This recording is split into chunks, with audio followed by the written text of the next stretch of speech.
Okay, great. All right, so Coleman, thanks for joining us. You are part of the group we call Interaction Lab here at Magic Leap. But before we talk about Interaction Lab, tell us a little bit about yourself. Yeah, so like many of our guests today, I actually also come from a game design background.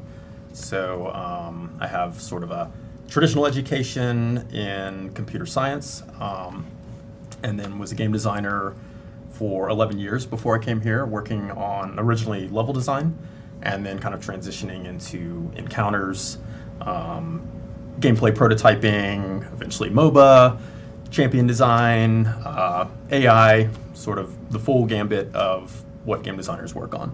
So, Right on. And yeah, as mentioned, Interaction Lab, you're part of that group. Again, remind everyone what that does here, what that group does. yeah, so Interaction Lab kind of began as sort of like a system test wing of our systems department, doing kind of like first turn on for our various features and sort of experimenting with what types of things we could build with our different tools and parts and pieces. And over time, we kind of grew that out and started bringing in designers like myself. And we built a lot of really cool things, and we documented it along the way. And but it was all kind of this like internal tribal knowledge, sort of like on our internal wiki. And so now that we're kind of focusing on getting the product out into your hands, we want to kind of pay that forward to the community and let you guys kind of jumpstart yourselves into mixed reality and kind of just like rapid pace learn the lessons that took us years to kind of figure out as we were building the tools. Right. Yeah, it is a very different design space, like as we're all discovering. Right? Yeah, very much so. An Interaction Lab is the best motto. Oh yeah. So our motto is fail fast, because really that's how you learn, through failure. There's no shame in that, and particularly when you're in such experimental space, it's really good to just kind of like do the quick and dirty test of something, see if it works, and don't worry about polish or whatever. Just get to the essence of it as quickly as possible. Move on. That's right. Yep. All right, cool. So how about now let's talk a little bit about the lesson of Dodge, and then we'll go into some footage, and we can kind of dissect what's happening in that footage. So what does Dodge intend to teach our community out there? Yeah, so Dodge is the first Magic Kit lesson. So we wanted to really focus on sort of like these sort of day one concepts of using mixed reality. So things that you kind of, you yourself, or you might see other people do the first time they put on a Magic Leap headset. So, one of those things, like there's this kind of moment the first time somebody sees content where they, they're kind of inspecting it because it's like, it's so convincing and real in your world. And it's this new thing. So you can, once you get advice, watch your friends do this, they'll sort of like look at things from different angles and kind of inspect around, and then like they try to get close, see how close they can get. Maybe they reach out and touch it. So these are some of the kind of topics that we wanted to address with our first lesson. It's just kind of like, what are the rules of this new reality that you're working in? All right, very cool. So let's start with some footage. As we do that, let's talk about what we're seeing. This is actually captured on device. We have the capture functionality as part of the SDK. So we actually take over the camera and record, and then composite the digital footage that you're seeing, all live on device. So that's what we're seeing here. And let's go ahead and take a look at some of that. All right, so Colman, what do we have here? What are we looking at? Yeah, so this is the first portion of Dodge. So this is the sort of placement phase. So what you can see there's a lot going on here. So first of all, you might notice there's this sort of like blue grid pattern in the background as the user's looking around. So that's actually a custom material we're applying to the world mesh, and we're specifically chosen this texture for a reason. So it's very lightweight and easy to look at.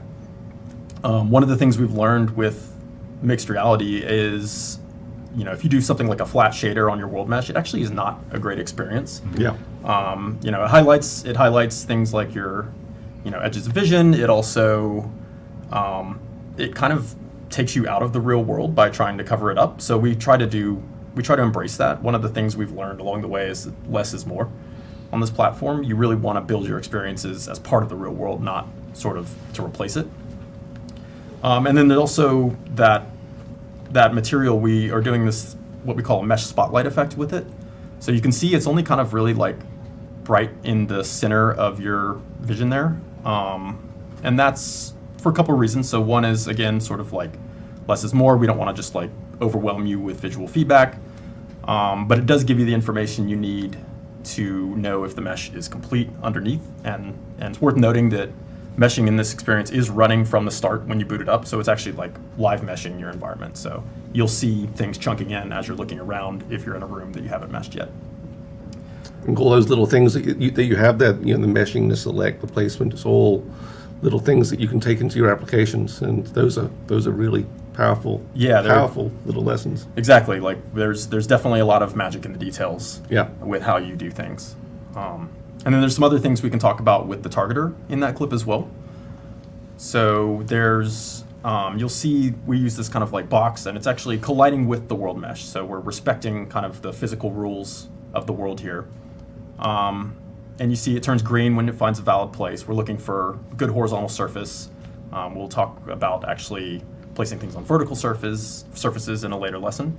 But you can define the surfaces that the size and so forth. That's right, yeah. So there's some parameters you can adjust in that. That's actually a common tool that's part of our Magic Kit package. So you can take that, configure it, reuse, swap out the art, use it how you want. And then also you may notice we're putting this little like hand tutorial in that targeter as well. Yeah, a little pinch thing. Exactly. So that's one of the things that's also very important to learn about this new medium. It's totally new. People don't have really experience with it. There's not a lot of established precedents.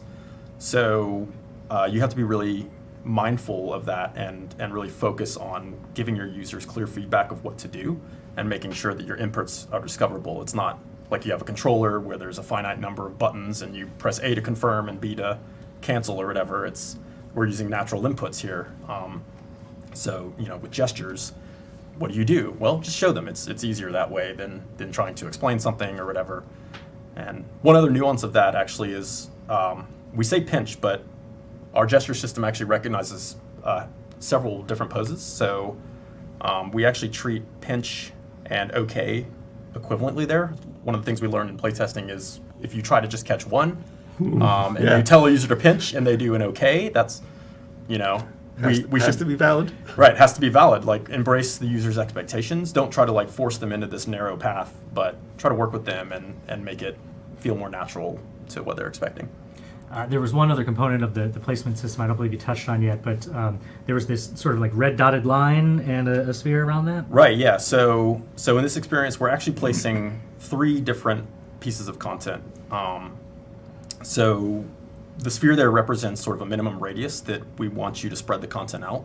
And we're doing this for a few reasons. So one of the topics we cover here is spatial audio, and also kind of like managing user focus. So we're doing this minimum radius because we want you to kind of spread your content around the room, so it's not all just in one constrained space.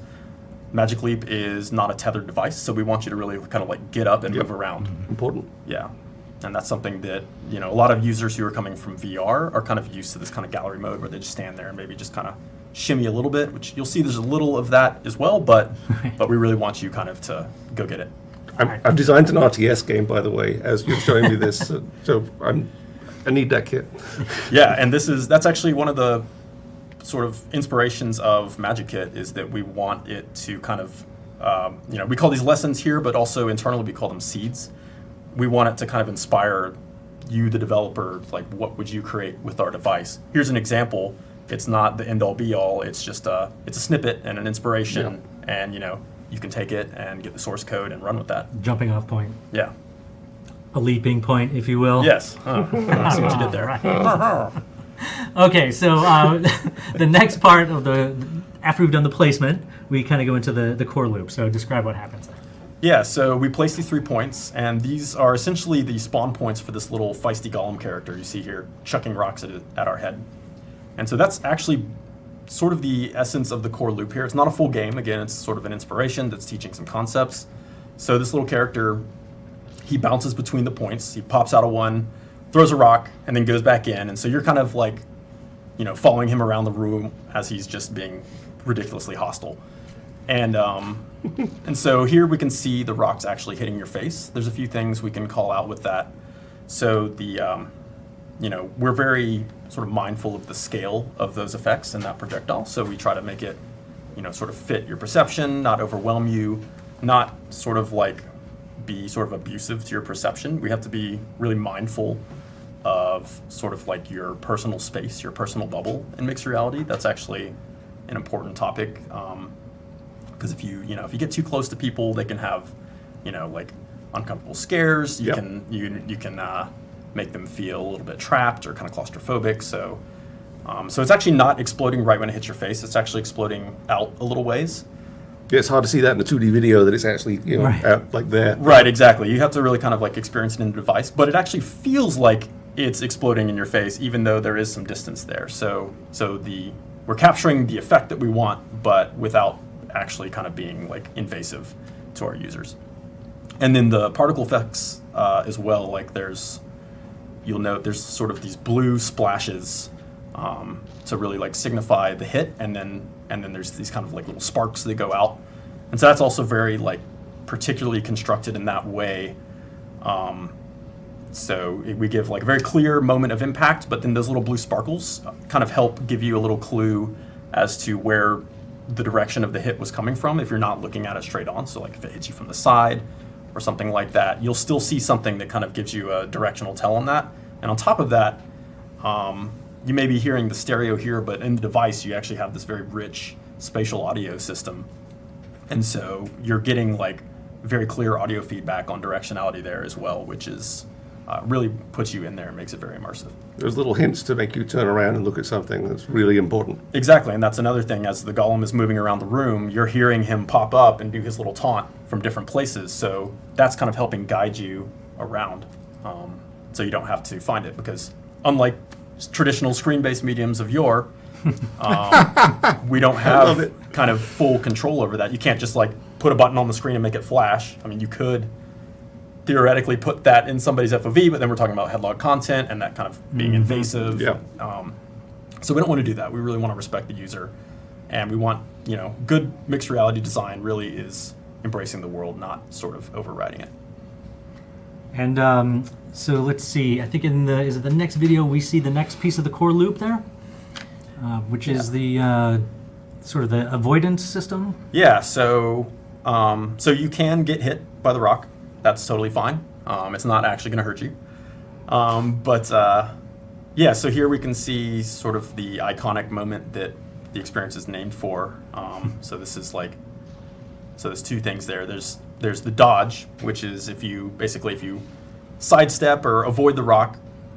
That was actually sort of legacy from an earlier prototype that we made that was sort of a boss fight thing with little characters fighting this golem, and then one of the golems attacks, he'd turn and look at the player and throw the rock at their head, and that was so compelling that we just kind of cut the rest and just went all in on that as this lesson. So that's where dodge comes from. And when that happens, we actually are doing a couple things. So the rock has this looping audio on it, so again, it feels very immersive. You hear it moving through your space and flying past your head. But then also, when you successfully dodge, we have an event in there that plays this extra sort of like whooshing heavy boulder cue, and that really it really gives you positive feedback that you did the right thing, but it also almost kind of makes it like hyper real. It just really sells that moment and puts you in there. The spatial audio really makes you believe something is there. It's very powerful. Yeah. And even more so than any games I've ever worked on consoles. It's true, yeah. And then the other thing with that, in that same clip, you can see the user puts their hand out for one of the rocks and blocks it. And so that's actually something that we added through playtesting. So watching people play the experience, we noticed maybe the first time they'd see the golem pop up, chuck the rock, it hits them in the face. They're kind of like, whoa.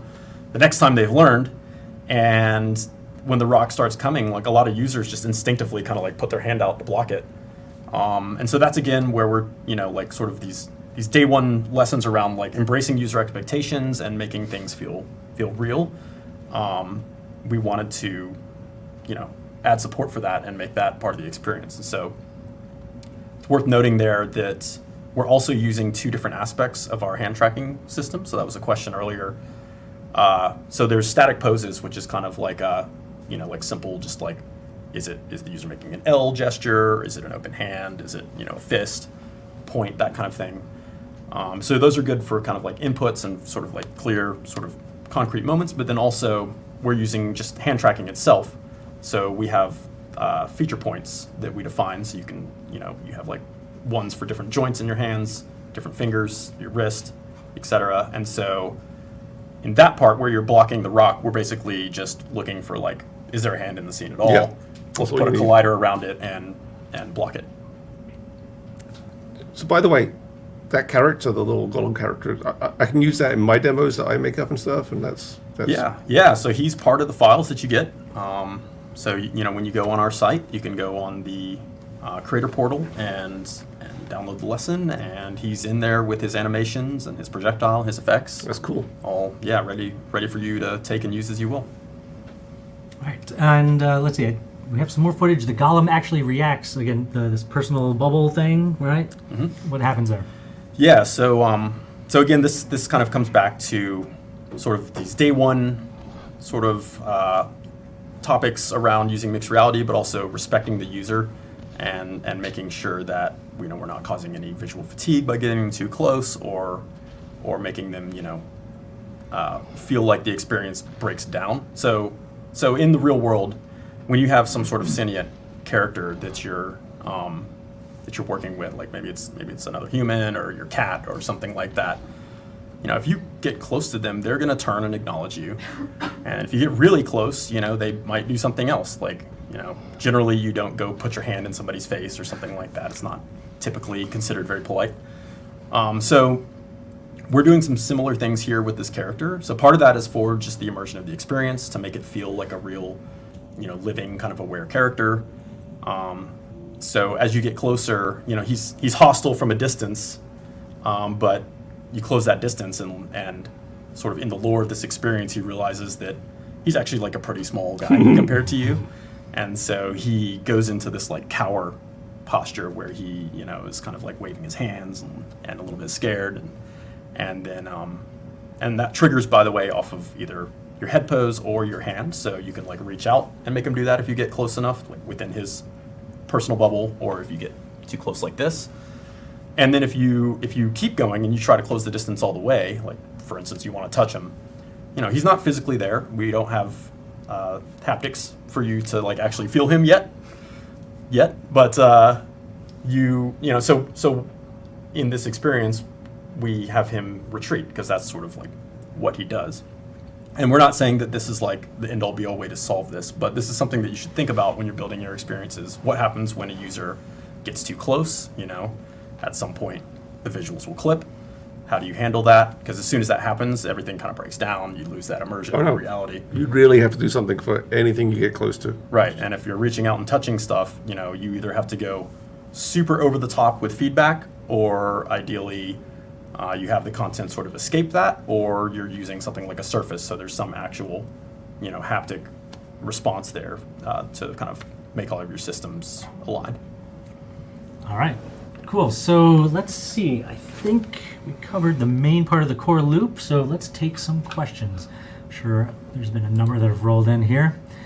Okay, let's scroll down. Here we go. We talked about hand occlusion. Can you share a bit on the interface options available? How can the user interact with the object? Is it gaze? Is it totem? Is it voice? Hand gestures? Hand tracking with touch and grab? That was from Mark 2036. Yeah, so actually we have all of those input systems. We aren't using them all in this particular lesson because we really want to focus on just a subset of that. We don't want to overwhelm things, but we will have different lessons in the future that we'll show that cover different aspects of those. So dodge specifically is about head pose and gestures, and then sort of the world mesh, and then I guess stay tuned for future demos with voice and our controller and other things. All right, question from Viderio. This is on the subject of developing for the device. How do you get content onto the device? Can you tell us something about putting content onto the machine? What's the workflow there? Yeah, so it's actually pretty similar to what you should be used to from like mobile development, for instance. So like Dodge was originally developed in Unity, We actually, it's worth noting, we have an Unreal 4 version coming as well. But basically, we build an editor. You have your device hooked up to the computer, and then you can build and run, and it pushes it to the device if you're running through our simulator tool. So pushing directly to device, there's a couple of different options there, right? USB-C.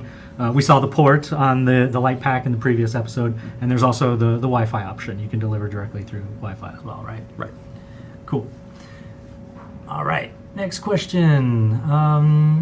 Great. This is from, looks like a jumble of consonants there.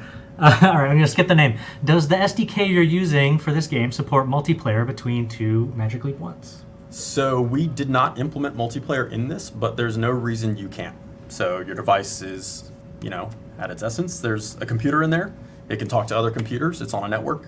So we can build multiplayer experiences, and that's something we'll also be, showing more of down the line. Multiplayer is a ton of fun. As soon as more than one person is all interacting around the content, it's, and you're seeing the same thing in the same room, that is just a magical moment right there. Oh yeah, it really makes it all come together because you don't feel like a crazy person looking at this magic thing that other people can't see. You're sharing experiences and you're looking up like, did you see that? And people are like, yeah, I did. It's really great. Okay, Oso Major has the question, are head movements and eye movements discrete input events?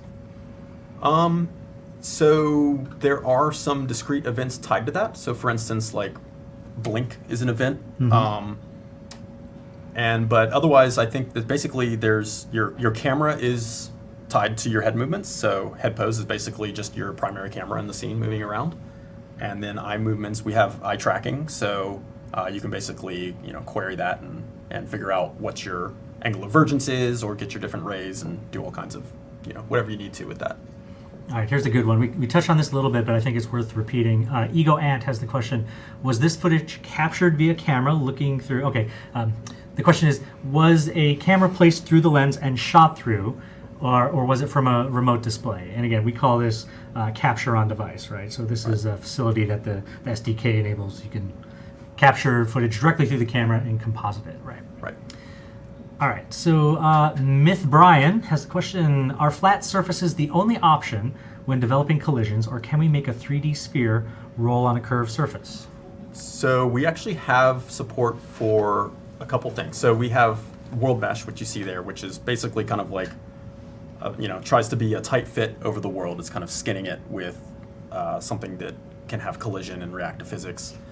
But you can also detect flat surfaces. There's a planes API. So you can find things like, good surfaces for putting large flat content on there. You could find this table, for instance. We even have an environment toolkit coming online that lets you find specific things about these surfaces, like what's the floor, what's the ceiling, what's a good sittable surface. So really we want to support everything because, you're not building these levels and placing nav points yourself. Right. We have to sort of infer all that from the world, so we want to be able to support everything. And we've tried a little bit of 3D spheres on curved surfaces, and it's kind of fun. It's totally up to you as to how you scan the world and how you want to get the nav mesh to work in it, and how you want to get your objects moving around. I mean, your imagination is the limit. Yeah, and stay tuned for a future stream where we hopefully are going to show you us driving a car across these surfaces and up your wall and around your ceiling. So. Okay, we have a ton of questions, but we're probably going to have to push most of those to the forum. But there's one here that I think is super interesting. I think we should all answer this in our own way. So Eye of Midas, his question is, what little demo or inspiration piece have you personally built that makes you the most excited about the platform? Oh, man. So the great question, Eye of Midas. So one of my favorite things that I built along the way actually is not a game at all. So it's very validating to me, but we actually made this cool little prototype last summer for this language learning experience. Oh, that was awesome! Yeah, using object recognition, and man, that was really cool. And I'm hoping we can revisit that and share it with you guys at some point. But it's really cool what you can do with the world when you're wearing a computer that understands it. Graham? I've seen some experiences that make me very emotional. I mean, you can get moved by what we make in mixed reality. My favorite one is probably a kind of a funny one that a while ago we made a cat that we would walk around the room and we tried to make the cat as accurate as possible. And what the cat was really good at doing was hiding. And the act of hiding is actually very important to do in mixed reality because it adds to the believability that something's there. Oh, the cat's behind the couch. You can't see it anymore, but you believe the cat's behind the couch. And so we played around a lot with that, and we'd demo it, and we'd show it to people coming in, and they would come in and take the headset off, and like, that was wonderful. Where'd the cat go? And at that point, you've gone past just creating something virtual that's technology. You've actually created something real in their minds, and they totally believed it was real. And that was an incredible moment for me. Yeah, there's a little something I was working on a while back. I have to revisit it, and it's a couple of characters interacting. But again, I think I mentioned previously that the sort of level of fidelity and detail that the device really excels at is really compelling to me. So I want to kind of explore that with some characters and stuff. So maybe someday we'll get some free time to work on that thing. But okay, so we are coming up on the hour, and it looks like we have pages and pages of questions. So there's probably some easy pickings here, but I tell you what, why don't we just close with that,